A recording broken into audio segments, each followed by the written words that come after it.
Retreat came about because of Andy Faber, who directed the play. We were having a chat, I think about a year after we'd done Funny Voices and talking through various projects, and he was keen to come back and direct something for us, and was very interested in working with Amber and Hannah, who he'd seen in a production quite recently, and really wanted to work with their voices, as he termed it. I was watching a couple of our cast in another play and was very impressed by their voices and their presence on stage, and I happened to be talking to the writer, Dario, and expressing my opinion that there's a few people there I'd love to direct, and lo and behold, there was a spare project going, which is something he has written, and that's how it happened. Next thing we knew, we had Retreat.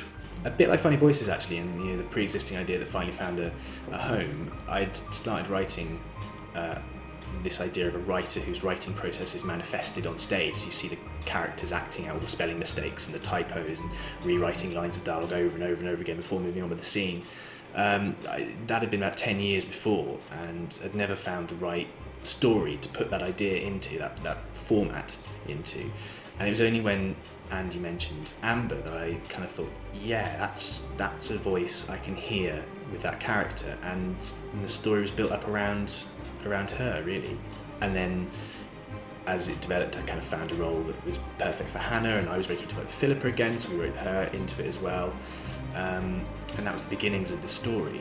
Well, it started with a writer, Jenny Miller, who has hopefully tried to go away to a quiet place to retreat, to get her thoughts together, to get the next project going.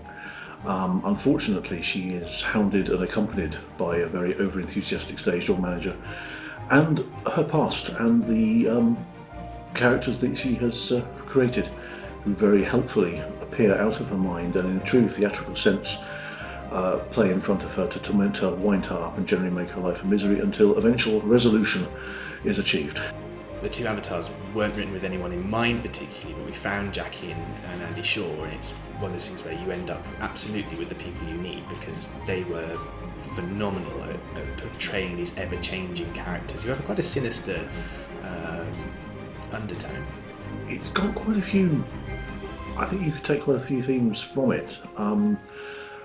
It is very much a question of self-reflection and self-knowledge, I think. And the way she does this is by literally writing to characters who become everything she wants, but eventually become her parents.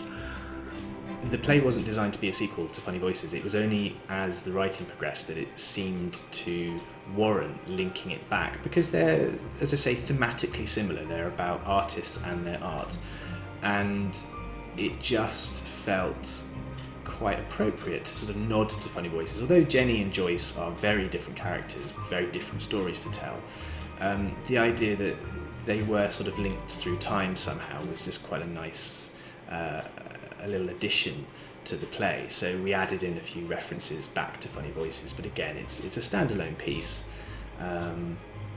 with a thematic link. As I was finishing the writing of Retreat, I thought, well, we've done an actor, we've done a writer, what about a director? So it was kind of at that point that I thought, okay, it's a trilogy, it's 3 plays that are about the industry we work in, and about the characters you meet, and about the way we engage with the process of telling stories.